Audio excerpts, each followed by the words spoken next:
Hey everyone, welcome back to my channel.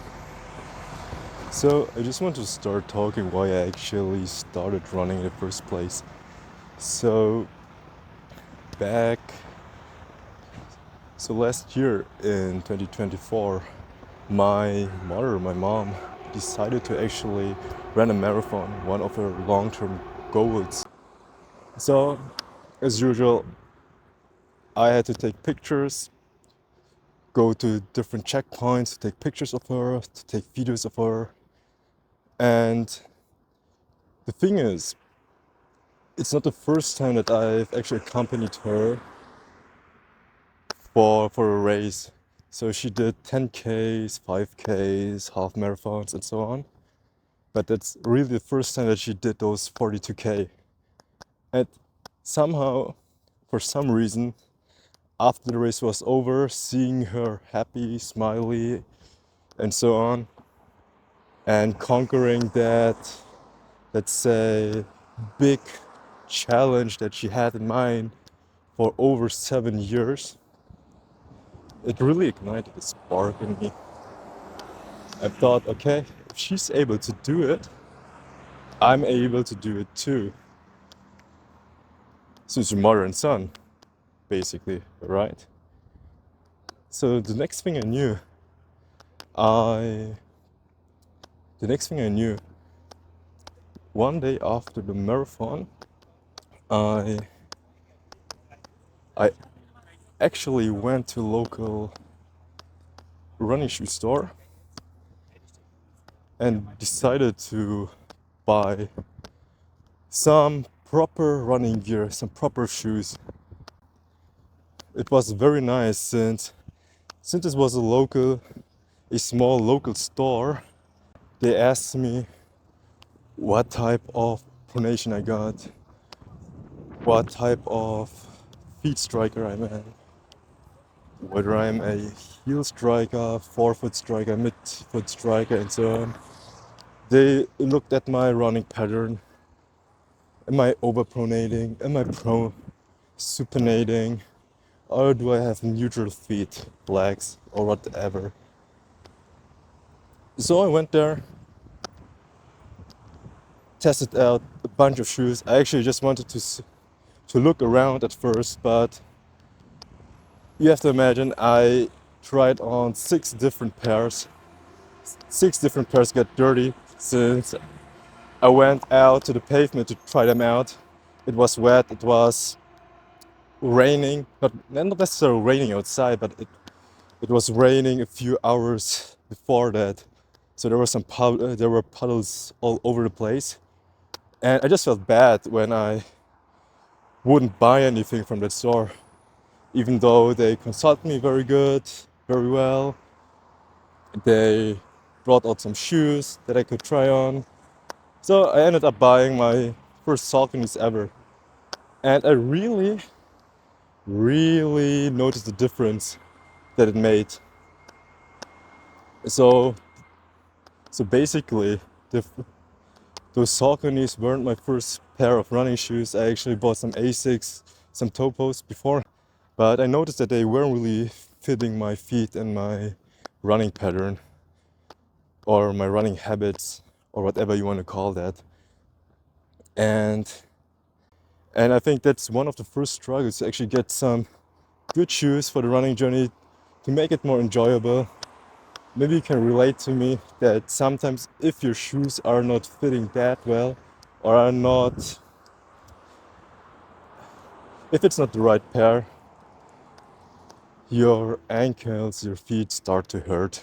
And that's something that makes the whole running journey, that whole adventure, less enjoyable, I would say. And after that, I I still get blisters after buying the Sauconys, but my feet were recovering pretty well. They weren't as fatigued or wouldn't hurt as much as my other running shoes, since I really bought a pair that fitted me or fitted my running style. And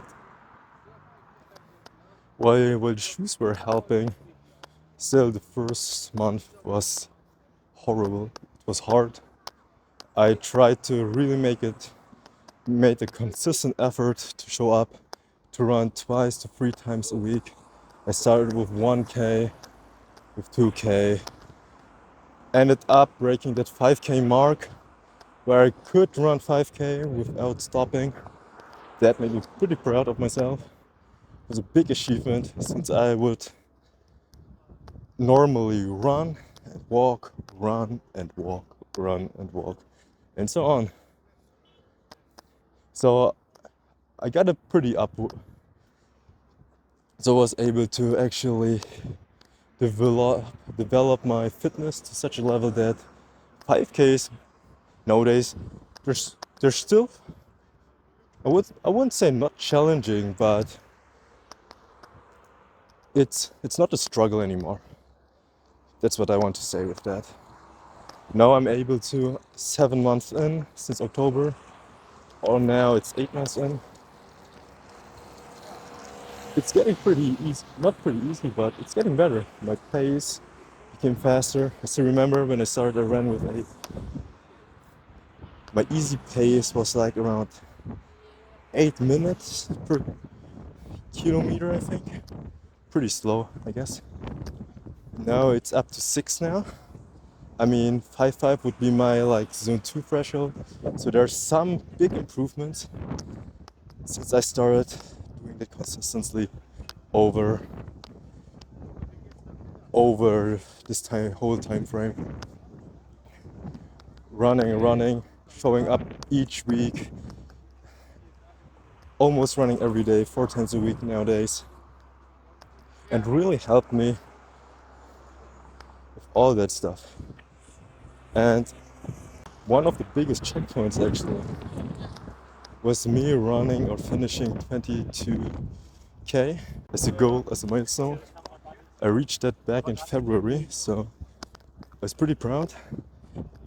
And that's also one of the reasons why I actually signed up for the marathon. Or let's say one of the reasons that made me confident that I'm able to run a marathon. Except that, of course, my mom, I owe it to her with all that running stuff that happened in my life. It was really a positive change. I met a lot of cool new people that I wouldn't have gotten to know, that I wouldn't have met if I wouldn't start running. I started running a lot of social run clubs with a lot of cool people. It made that whole journey more comfortable. And honestly, if it weren't for that one day, that particular day where my mom finished that whole marathon, it was 42K, I think I wouldn't be sitting here or walking here talking to you guys about marathons, marathon preparation, my running journey, and so on. So I basically owe it to her. I also think after starting to run, after meeting new people, improving that whole social aspect as well for my life, I don't know why. Maybe it's just like a cliche again, but I think running is really good also for mental health. I don't know, my brain, my mind, it feels clearer.